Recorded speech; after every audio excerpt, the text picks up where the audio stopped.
मैं ये कह रहा था कि जो जितने भी दल हैं और मैं कांग्रेस के बारे में और राहुल गांधी के बारे में बात कर रहा था। कांग्रेस इसको अपनाने की कोशिश करेगी, इसको ओढ़ लेने की कोशिश करेगी कि दरअसल हम थे जो किसानों के साथ खड़े रहे, हम पीछे नहीं हटे, राहुल गांधी पीछे नहीं हटे। राहुल गांधी को हीरो बनाने की कोशिश होगी, उनके पुराने बयानों की हड्डी बन रहा है ये मुद्दा बीजेपी के लिए। आप 3 कानून जी हमने वापस कर दिए। अब किसान कह रहे हैं एमएसपी, हमें मेहनत की माकूल कीमत चाहिए। वही बात रणदीप सुरजेवाला ने कह दी, वही बात मायावती ने कह दी। तो अब ये समझाने की होड़ होगी क्या बीजेपी और विपक्षी दलों में? बीजेपी कहेगी हम कानून लाए, आपको ऐतराज था, हम समझ नहीं पाए, हमने तो तपस्या की, नेक नियति है हमारी, दरिया दिली है हमारी, हमने वापस ले लिया। विपक्ष कहेगा जी पर एमएसपी का क्या हुआ? अब क्या लड़ाई उस ओर जाती दिख रही है? जब ये कानून वापस लिए गए हैं, इसको रिपील करने का फैसला हुआ है, ये प्रधानमंत्री ने यूं ही नहीं किया होगा, इसकी कोई तोड़ निकाली होगी। उनको मालूम है कि एमएसपी का मुद्दा पहली बार राष्ट्रीय फलक पे इस तरीके से कि उसको कानूनी वैधता दीजिए। भाई हम सबको मालूम है, चाहे वो शांता कुमार कमेटी की रिपोर्ट हो, कि एमएसपी तो तय कर दिया था, 23 फसलों पे एमएसपी मिलती है ना, लेकिन हमको मालूम है कि धान और गेहूं को छोड़ दीजिए तो बाकी की प्रोक्योरमेंट होता भी नहीं है। 5% से नीचे, कई जगह शून्य होगा। और जिस तरीके से एमएसपी का मुद्दा उसके बाद कि भाई आप खरीदते तो है नहीं, एमएसपी तय हो जाती है, जो एमएसपी तय होती है वो मिलती नहीं है, तो उसको कानूनी वैधता दीजिए। प्रधानमंत्री को, सरकार को इस बात की पूरी जानकारी है और उसकी तस्दीक सरकार के आंकड़े कर रहे हैं ना भाई। किसान की प्रति किसान आय 27 रुपए है, कर्जा 47,000 रुपए से बढ़कर 74,171 रुपए हो गया है। वही मैं कह रहा हूं कि प्रधानमंत्री को इस सब बात की मालूमात है। प्रधानमंत्री को मालूम है कि यह आंदोलन एक ऐसी शक्ल ले चुका है कि सिर्फ 3 कानून वापस लेने से खत्म नहीं होगा। और इसीलिए जो बयान आया है संयुक्त किसान मोर्चा का, उसमें इस बात पे क्लैरिटी नहीं है कि अभी वो आंदोलन वापस ले रहे हैं कि नहीं। हाँ। उन्हें मालूम है कि सरकार अभी दबाव में है, उनको मालूम है कि 5 राज्यों में चुनाव है, उनको मालूम है कि ये चुनाव 2024 के चुनावों के नतीजों को शेप करने वाले हैं। पर इसमें तो अब खेल ये भी होगा ना कि बीजेपी क्या वो ये कार्ड खेल रही है कि देखिए हम किसानों में ये जाकर बताएंगे जी आपको दिक्कत थी 3 कानूनों से, हमने वापस ले लिए, अब इससे ज्यादा हम क्या करें? तो किसानों में भी कुछ किसान ये बात मानेंगे कि देखिए सरकार ने दरियादिली दिखाई, कुछ कहेंगे नहीं जी हमें एमएसपी भी चाहिए। अब वो कौन किसे ज्यादा समझा पाता है? मुझे लगता है राजनीतिक खेल वहां अटकेगा। राजनीतिक खेल तो वहां है, लेकिन इस इन तीनों कानूनों को वापस लेने के फैसले के साथ साथ एक प्रूडेंट, मुझे लगता है, कोई थॉट होगा इसके पीछे। और एमएसपी को लेकर भी प्रधानमंत्री के दिमाग में होगा कि आखिर इसका क्या करना है। इसके लिए कोई कमिटी बैठे, आपस की में बैठ के तय किया जाए कि इसका हल किया जा सकता है कि नहीं। इसको देखिए, योगेंद्र यादव पर कमेटी की बात पर बोले कि पंजाबी में वो कहते हैं ना कि मिट्टी पा दी। कमेटी सेटअप करना मतलब मट्टी डाल दी किसी चीज पर, उसका हल नहीं निकलेगा। वो ये बात सही है कि आप कई आयोग इस तरीके से बने हैं, उनकी अनुशंसा हुई है, लेकिन अभी तक वो लागू नहीं हो पाया। एमएसपी को लेकर ही C2+50 देंगे आप कि नहीं देंगे, स्वामीनाथन आयोग का जो फैसला था वो पूरी तरीके से लागू नहीं हुआ। नहीं है, C2+50 नहीं देते कहती है सरकार, पर सरकार ने हलफनामा दिया फरवरी 2015 में। हमने कई बार ये बताया कि सरकार तो कोर्ट में लिखकर दे चुकी है कि हम C2+50 नहीं दे सकते। तो ये देखिए, अब ये पॉलिटिकल नैरेटिव कैसे बिल्ड होगा, इसका खेल होगा। और उसके साथ साथ मुझे लगता है कि प्रधानमंत्री के दिमाग में देखिए, उनके पॉलिटिकल इससे मैं थोड़ा बहुत वाकिफ हूं कि वो आगे की सोचते हैं, तो मुझे लगता है कि उनके दिमाग में एमएसपी को लेकर भी कुछ चीजें होंगी जो क्लैरिटी के साथ अभी बाहर नहीं है। महोबा में उनकी रैली का इंतजार करेंगे। बीजेपी के आलोक वत्स मेरे साथ जुड़ गए हैं, किसान नेता परमजीत सिंह भी मेरे साथ हैं। आलोक वत्स, सरकार ने किसान कृषि कानून जो थे उन्हें वापस लेने का फैसला कर दिया है, ऐलान कर दिया है, इसे आप किस तरह से देखेंगे? सरकार की दरियादिली, किसान आंदोलन की जीत, या दरअसल ये लोकतंत्र की जीत है? इसमें लोकतंत्र की जीत का तो कोई मतलब नहीं बनता है। ये न किसान की जीत है न हमारी हार है। किसी चीज पर हम अच्छे दृष्टिकोण से ला रहे थे, किसी कारणवश हम उनको नहीं समझा पाए, वो नहीं समझ पाए, वो अड़े रहे। ठीक है, हमने मान लिया कि हम नहीं समझा पाए, हम उसको वापस ले रहे हैं। यथावत चीजें चलती रहे जैसे चल रही थी।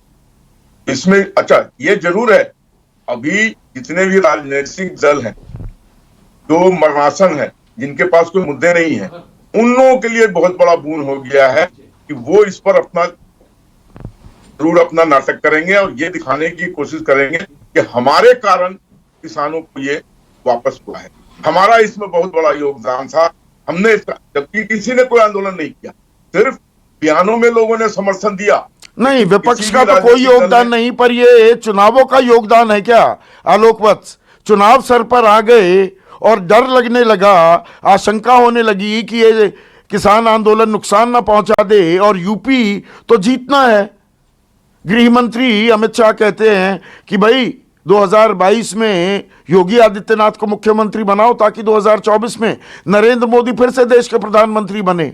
तो उस राह में रोड ब्लॉक बन गया था क्या किसान आंदोलन? इसलिए यह फैसला लेना पड़ा, वरना 10 महीने से तो बातचीत बंद थी ना आलोक वत्स? 10 महीने से नहीं, बातचीत का तो 11-12 दौर चला था, लेकिन उसमें कोई फैसला नहीं हो पाया। हाँ, तो 22 जनवरी के बाद तो बातचीत नहीं हुई ना। और रही बात चुनाव की, तो चुनावों के वक्त हर आदमी अपने कील कांटे कसता है, हो सकता है वो भी एक कारण रहा हो, मैं इससे नकार नहीं सकता हूं। लेकिन अब ये चीजें ठंडी पड़ गई हैं, किसान हमारे साथ थे और अब भी आ जाएंगे हमारे साथ, किसी के पास वो जाने वाले नहीं है। उनको इस बात की नाराजगी थी कि भैया आप ये कृषि कानून वापस लो, हमने वापस ले लिया, अब हमसे उनकी क्या नाराजगी है? नाराजगी खत्म। तो न्यूनतम समर्थन मूल्य को कानूनी जामा कब पहनाया जाएगा? इसके लिए प्रधानमंत्री ने कहा है ना कि हम महोबा में इसके ऊपर बोलेंगे, तो वेट कीजिए उस पर क्या उनका दृष्टिकोण। नहीं, उन्होंने ये नहीं कहा, उन्होंने कहा हम प्रभावी बनाएंगे। वो तो हम कह रहे हैं कि देखते हैं महोबा में क्या बोलते हैं वो। हाँ, तो प्रभावी बनाने के लिए कोई ना कोई कारगर कदम तो जरूर वो उठाएंगे ही, उनके दिमाग में जरूर ये बात होगी कि एमएसपी पर कुछ न कुछ फैसला लेना है। अब वो क्या करते हैं के लिए तो आप आश्वस्त है कि किसान बीजेपी के साथ पहले था, अभी आंदोलन के चलते नाराज था, पर किसान वापस बीजेपी के साथ आ जाएगा? मेजर सिंह पुन्नावल बड़े चेहरा हैं इस किसान आंदोलन के, और परमजीत सिंह भी मेरे साथ जुड़े हुए हैं। मेजर सिंह पुन्नावल, किसान की नाराजगी इससे दूर हो जाएगी? किसान ने बीजेपी का समर्थन किया था, वो फिर से बीजेपी के साथ आ जाएगा? आलोक वत्स ये दावा कर रहे हैं। ये तो नहीं मैं बोलूंगा कि देश का किसान उनके साथ आ जाएगा। इस एजिटेशन में जब हमने कुछ प्राप्त भी किया है राजनीतिक तौर पे, तो किसानों का नुकसान भी बहुत ज्यादा हुआ है। 700 से लगभग किसान शहीद हुए हैं बीजेपी की एक अड़ियल वतीरे के कारण, और हमारा बहुत सारा और नुकसान हुआ है। ये सरकार ने राजनीतिक जब उनका आधार खुल रहा था, यूनी चुनाव में सरकार नीचे गई, उसने इस दबाव के नीचे एक तरफा ऐलान किया है। हम चाहते हैं उतना ही हमारे लिए जरूरी है एमएसपी पर कानून बनाना। हम संयुक्त मोर्चे की मीटिंग करेंगे और मीटिंग करके देखेंगे कि अगला क्या रणनीति है। उतना देर किसान यहीं रुकेंगे, बॉर्डर पर रहेंगे, जितना देर इन कानूनों को सरकार क्या प्रक्रिया चलाती है पार्लियामेंट में लेकर, क्या कानून रद्द कैसे होते हैं। इसलिए हम ऐसे नहीं बोल सकते कि किसान बीजेपी के साथ चले जाएंगे।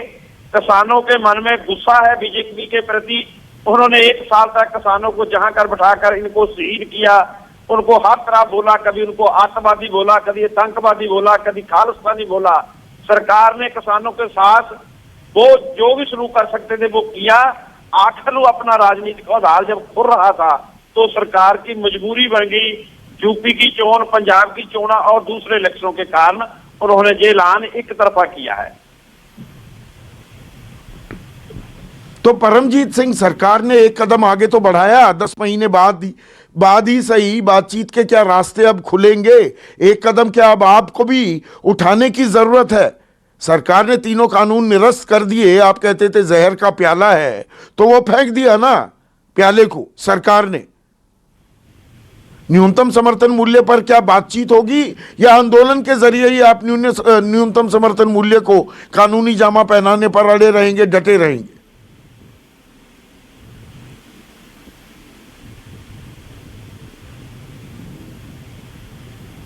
क्योंकि ये एक लोकतंत्र की जीत है चाहे बीजेपी नेता कुछ भी बोले, लोकतंत्र की जीत है। जो भी ये फैसला हुआ है लोकतंत्र की जीत के कारण ही हुआ है। और दूसरी बात जो आप कह रहे हो कि जो एमएसपी का कानून लागू करवाने के लिए जो करना है, उसकी संयुक्त मोर्चे की मीटिंग होगी, तो संयुक्त मोर्चे की मीटिंग में जो फैसला होगा उसी पर सभी पहरा देंगे। अभी तो आने वाले संसद के जो इजलास है उसमें ये पूरा इसको अमली जामा पहनाएंगे, उसको वापस लेंगे। उसके बाद जो संयुक्त मोर्चे की मीटिंग के अंदर जा करके जो हमारे नेता हैं वो फैसला करेंगे, उसी पर हम डटेंगे। उसी के हिसाब से आगे का जो रणनीति हमारी होगी आंदोलन की, उसी पर निर्धारित होगी। लेकिन मेजर सिंह पुनावाल, देखिए, देश के प्रधानमंत्री राष्ट्र के नाम संबोधन में जब कहते हैं हम कानून वापस ले रहे हैं, उसमें शको शुबा की कोई गुंजाइश नहीं रह जाती। वो एक टेक्निकलिटी है कि भाई संसद ने कानून बनाए थे, संसद में पारित हुए, तो संवैधानिक प्रक्रिया की मांग है कि संसद ही उन कानूनों को निरस्त करेगी। अब ये महज औपचारिकता है। हाँ, तो ऐसे है, प्राइम मिनिस्टर तो पहले से ऐसा भी बोलते हैं कि एमएसपी है, एमएसपी जारी रहेगी। हमने बोला प्राइम मिनिस्टर के बोलने की बात पर हम नहीं बोलते। इन कानूनों को रद्द करने की प्रक्रिया तो पार्लियामेंट में जाकर। मेजर सिंह पुनावाल साहब, एक सेकंड, बड़े किसान नेता रहे हैं, आपके भी नेता रहे हैं। प्रकाश सिंह बादल ने किसानों के संघर्ष के आगे सरकार झुकी, आप लोगों को बधाई दी है प्रकाश सिंह बादल ने। जारी रखिए अपनी बात मेजर सिंह पुनावाल। किसानां नूं ते खास करके पंजाब, हरियाणा, यूपी के किसानां नूं लख लख बधाई देना कि उन्हां दी कुर्बानी की वजह नाल बड़े बड़े संघर्ष तो बाद उन्होंने सरकार नूं झुकाउण दा मौका मिलिया ते जिहड़े काले कानून हिंदुस्तान की सरकार ने, मोदी सरकार ने बनाए थे, उन्होंने अज वापस लेने पे। तो प्रकाश सिंह बादल, उम्र हो चुकी है 94 साल, देश के बड़े किसान नेता रहे हैं। प्रकाश सिंह बादल हों, देवीलाल हों, चरण सिंह हों, चौधरी महेंद्र सिंह टिकैत हों, इन्होंने पिछले 3-4 दशकों से किसान आंदोलनों की अगुवाई की है। तो मेजर सिंह पुनावाल, आप लोगों को जीत की बधाई दे रहे हैं, कह रहे हैं आपके संघर्ष के आगे सरकार झुकी है। ये ठीक है कि सरकार हमारे संघर्ष के आगे झुकी है। बादल साहब की ये बात ठीक है, उन्होंने जो बधाई दी है। हम ऐसा बोल रहे हैं कि हमारे प्रकाश सिंह बादल की पार्टी अकाली दल ने भी इन कानूनों का पहले समर्थन किया था। वो समर्थन भी उन्होंने किसानों के दबाव के थले ही वापस लिया था। जब किसानों ने उनके खिलाफ पंजाब में मोर्चा निकाला तो उनको पता लगा हमारा राजनीतिक आधार खो रहा है, तो वो सरकार से बाहर आए। ऐसे ही आज सरकार ने किसानों के दबाव थले आके इन कानूनों को वापस लिया है प्राइम मिनिस्टर ने। जब अगली यूपी और पंजाब, उत्तराखंड की चोनें आ रही हैं, इलेक्शन आ रही है, कि राजनीतिक पार्टियां सभी अपना नहीं, इसमें प्रकाश सिंह बादल का भी जो संदेश आ रहा है ना मेजर सिंह पुनावाल, वो शिरोमणि अकाली दल के सर्वे सर्वा हैं, राष्ट्रीय अध्यक्ष चाहे उनके बेटे बन गए हों। और शिरोमणि अकाली दल को दिक्कत यह है कि गांव, पंजाब के जो गांव हैं, पिंड हैं, कल मैं सुखबीर बादल का इंटरव्यू कर रहा था कि आपको घुसने नहीं दिया जा रहा, तो आज वो किसानों की आवाज बनने की भी कोशिश कर रहे हैं। ये बधाई संदेश आप लोगों को देकर, राजनीति है इसमें, पूरे खेल में बहुत बड़ी राजनीति है। राजनीति क्योंकि पंजाब में अकाली दल का बहुत मुश्किल से गांव में जाते हैं, रोज विरोध हो रहा है। वो सभी राजनीतिक पार्टी को लग रहा है किसानों को कैसे शांत करना है, कैसे उसके मन को जीतना है, तो सभी ऐसे राजनीति को लेकर करते हैं। मेरे साथ भारतीय किसान संघ के बड़े नेता प्रमोद चौधरी भी जुड़ गए हैं। भारतीय किसान संघ राष्ट्रीय स्वयंसेवक संघ से जुड़ा हुआ संगठन है।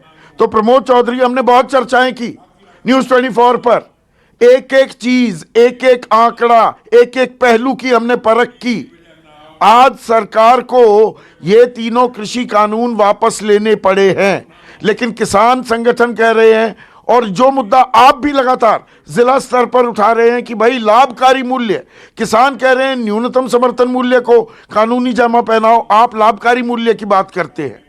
तो आज के सरकार के इस फैसले को आप किस तरह से देखते हैं? मेरे सवाल का पहला भाग, दूसरा बाद में पूछता हूं। सबसे पहले तो ये बता दें संदीप जी कि भारतीय किसान संघ और अनेक किसानों का ये कहना था कि ये कानून जो आए हैं इनको बनाने में कई सरकारें कई वर्ष लगे थे, इनमें कुछ कमियां थी, तो भारतीय किसान संघ उन कमियों को दूर करना चाहता था। लेकिन ठीक है, मोदी जी ने पूरे कानून ही निरस्त कर दिए, नए कानून बनाना पड़ेंगे। लेकिन समस्या ये आएगी कि पिछली कई सरकारें लग चुकी है, इनको कानून को लाने में बड़ी मुश्किल में कानून आया था, पास हुआ था, दोनों सदनों से पास हो पाया था। अब दोबारा ये कैंसिल होने के बाद कब आएगा, वो आना आवश्यक है। ये सारी देश की सारी सरकारों ने इस बात को स्वीकार कर लिया था, तब ये कानून आ पाया था। अब ये निरस्त होने जा रहा है। लेकिन अब ठीक है, अगर यदि किसानों की, अधिकांश किसानों की, बहुत से किसानों की यदि ये मांग है और निरस्त कर रहे हैं, हम उसका स्वागत करते। लेकिन अभी भी एक प्रमुख मुद्दा रह गया है। भारतीय किसान संघ जो शुरू से मांग कर रहा है कि लाभकारी मूल्य है, ये प्रमुख मुद्दा है।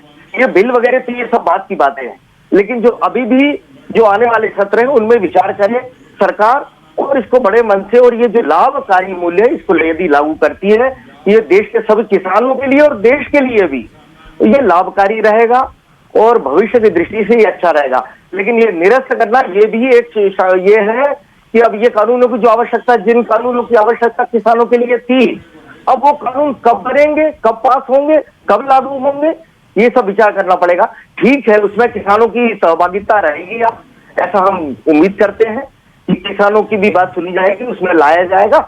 लेकिन अब ये जल्दी से जल्दी हो जाए, ये मैं अपेक्षा रखता हूं और मैं भारतीय किसान संघ की तरफ से सभी को। तो मतलब भारतीय किसान संघ का मानना ये है कि दरअसल 3 कानून बड़ी दिक्कत नहीं थी, उनमें संशोधन हो सकते थे। प्रमोद चौधरी, असल समस्या तो ये है कि किसान को मेहनत की माकूल कीमत मिले, उस सवाल को अभी सरकार ने एड्रेस नहीं किया है। आप ये कह रहे हैं, मैं सही समझा आपको?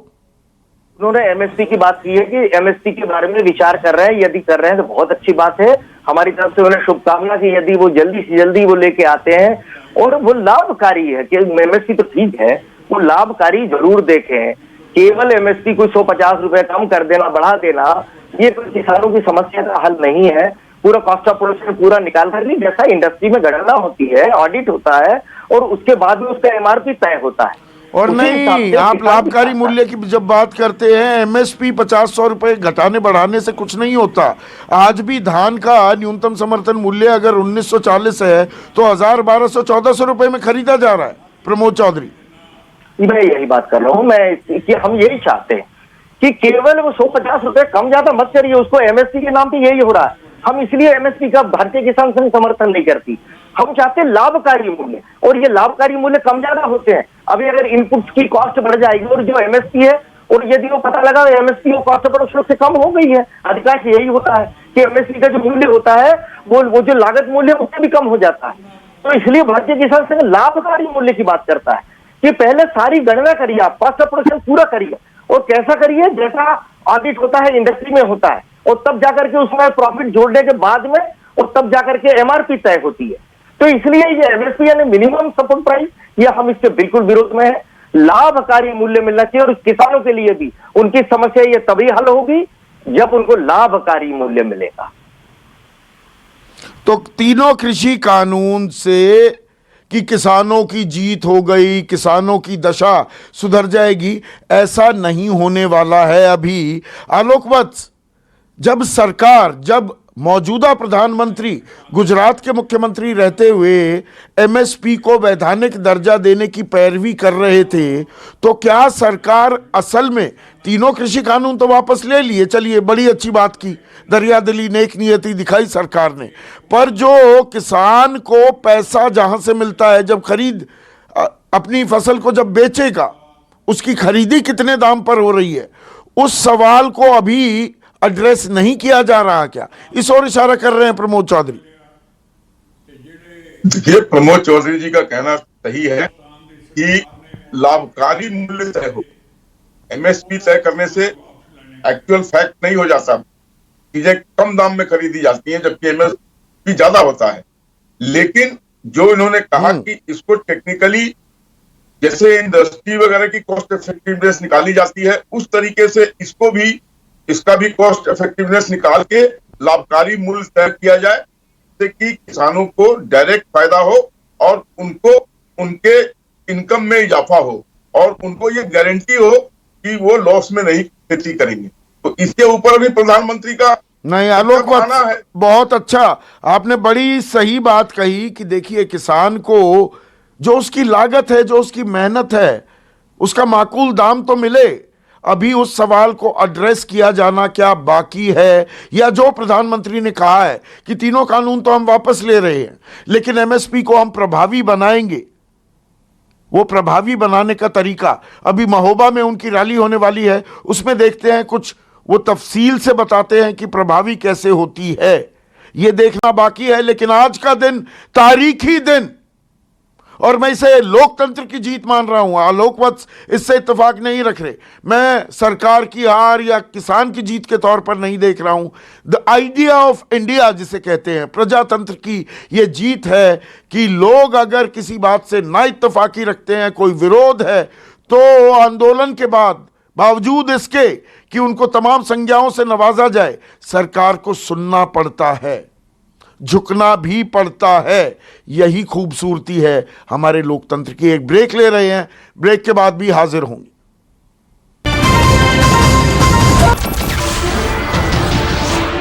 नमस्कार, मैं हूं मानक गुप्ता। अगर आपको हमारा ये वीडियो पसंद आया हो तो इसे लाइक और शेयर जरूर करें, और हां, हमें सब्सक्राइब और फॉलो करना ना भूलें ताकि आप देश और दुनिया की कोई खबर मिस ना करें। तो जुड़े रहिए हमारे साथ और देखते रहिए News 24।